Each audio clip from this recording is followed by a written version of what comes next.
Welcome back. I got a new episode of 666 Seconds of Murder for you. That means this video is going to be less than 666 seconds or 11 minutes. 6 seconds, you know the deal. Very simple. I get to the point. I do it quickly. This one's going to be cutting it close because I got a lot to cover.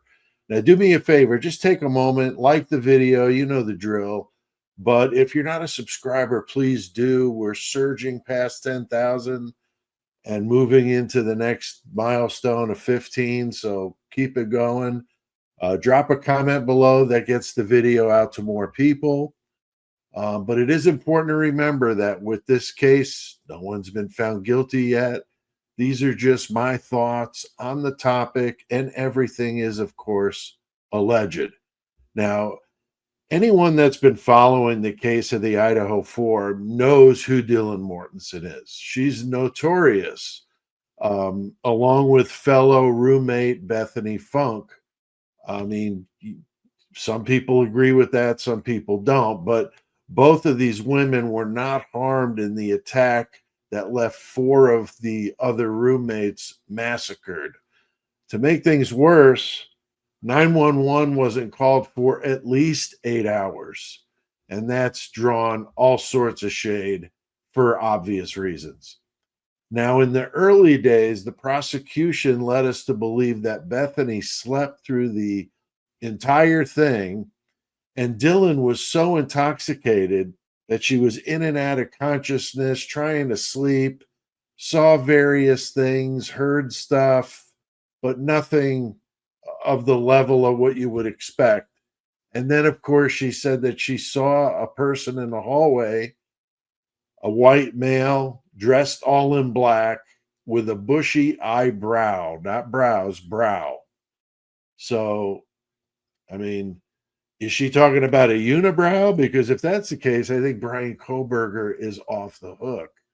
Now, I seriously doubt that Dylan was required to give DNA and run blood tests on her to see what substances was she on. Is this a reliable witness? I mean, that would, to me, be a concern.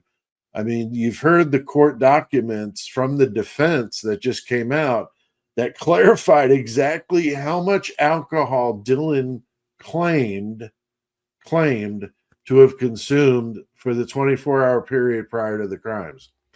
Now, before I read the staggering list of what she consumed, I wanted to bring up a point. And one thing is to consider the source of this. I mean, I personally don't feel I can believe much of what Dylan has to say. I think the police have also made it worse with her for some reason.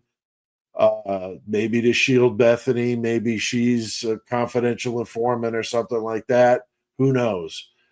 Several things are different than the previous frozen shock phase nonsense that, that point, to Dylan and Bethany, we're actually texting each other is just unbelievable because that's what so many of us thought, but we're vindicated with a blow by blow of what they were doing with their phones or on social media. Bethany's taking pictures, and of what she took pictures of, who knows? Who knows? Now, both women were, in contact with their parents. What sort of advice were they getting? Who were they exactly talking to? There's some unknown numbers on there. Lawyers. Another thing to mention is that most of us probably know someone who likes to brag about what they can drink, especially at that college age. Many, tend to maybe exaggerate some. And I'm not sure if that's the case here. And another thing to consider is it could be Dylan laid it on pretty thick in her recollection of debauchery, that the story of her being super drunk and possibly on other substances, and, it makes her less culpable in the crime. Maybe that's what the thought process was. Who knows, right? But without tests, we have no idea. Or, rule her out completely as a suspect because they figured there's no way she was too drunk. If they didn't test her, then we have no idea if she's telling us the truth or not. Now, Dylan was interviewed 3 times by police. In one or more of those interviews, she told police that she consumed some champagne, don't know how much, the night before. All right. So we're talking about the night before the murders into the early morning. Some champagne, and then 10 White Claw, the seltzers. And those are 5% alcohol, so pretty much the equivalent of like a beer. And then a new thing, this I've never heard of before, so it shows my age, a gallon jug filled with alcohol, water, flavoring, and electrolytes to minimize the hangover, called a Borg, which is blackout raging gallon or something like that. Completely wasted with something like that. There's all sorts of stories in the news about kids going to the hospital with alcohol poisoning in college drinking these things. So that's a new one on me, but that's a lot of alcohol to be consuming, even at her, young age. Now, remember, I played in heavy metal bands for years. I've toured parts of the country. I've seen some insane partying, but this is among the craziest of crazy lists of alcohol consumption ever heard of. That's what makes me think it seems exaggerated. This poses a problem for the prosecution with a witness that was already at huge risk to put on the stand at the trial, because we know that Ann Taylor is going to rip her to pieces in cross. And even I could probably get her to tears, and I'm not even a lawyer.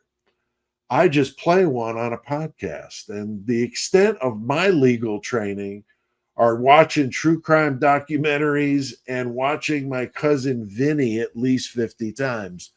I mean, I am Italian, so that's the extent of it. But this is just obvious stuff here. They have to convince a jury that Dylan's memory of a white man in black with a bushy eyebrow that was in the hallway, that they have to convince her that she saw this. And it's in the PCA. And to me, it's always sounded weak. Then we find out that Dylan had this thing about drawing eyes, and she had them all over the walls of her bedroom. Kind of creepy, but whatever. She was an aspiring artist, maybe. I don't know, but is that where the idea, the bushy eyebrow, came from? I mean, she was adamant too in the recollection of what she saw about eyebrow. So kind of weird. Just saw one. Don't know why.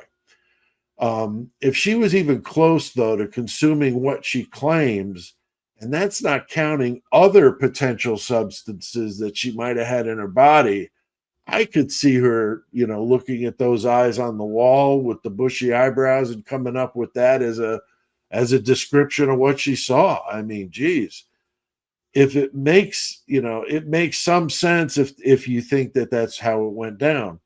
Even if she wasn't intoxicated, having all these eyes all over the room with the eyebrows makes sense that was the body part that she chose to describe. Now, another issue with the prosecution, I think, is that Dylan is not only, will the jury not believe her eyewitness account of what she told the police. In each interview, she said she wasn't sure, she couldn't remember, she was really drunk. So, I mean, that to me is not going to pass that beyond the reasonable doubt standard. I mean, somebody that drunk and impaired and waking up in a stupor, I honestly don't understand how that evidence even matters at all. It seems absurd to me. It would be nice to have some labs on what she was on at the time.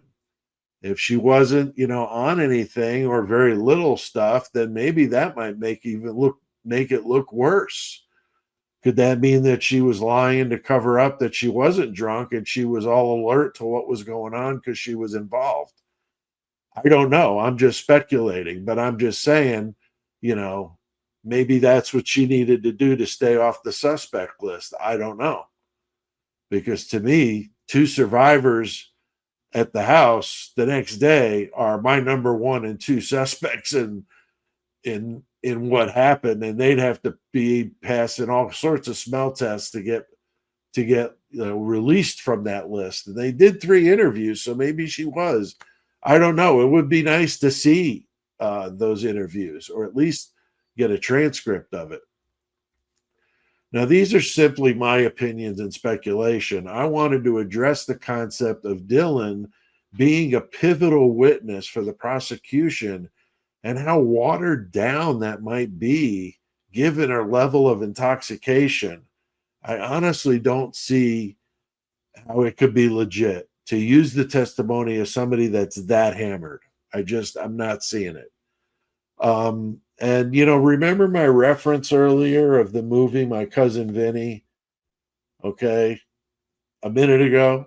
Well, remember that when Vinny is cross-examining the guy with the crud on his window screen, that's what this sounds like to me. Looking through the crud on a window screen and trying to be a reliable witness, and I just don't see it. But I'd love to hear what you guys have to say. You guys, great comments. I appreciate the comments. It really helps get the videos out there. And also, been getting some book orders lately. Thank you guys. Check out my website, PeteAltieri.com. You could pick up one of my books if you like the dark and disturbing type of thing. I do short story collections. I've written novels. This is my latest one, Deeper Than Dead. You can read excerpts for free if you want to check it out, see if it's your thing. But my books from my website come with a color poster, a bookmark, and I sign them. And go to PeteAltieri.com. Link to that in the episode description.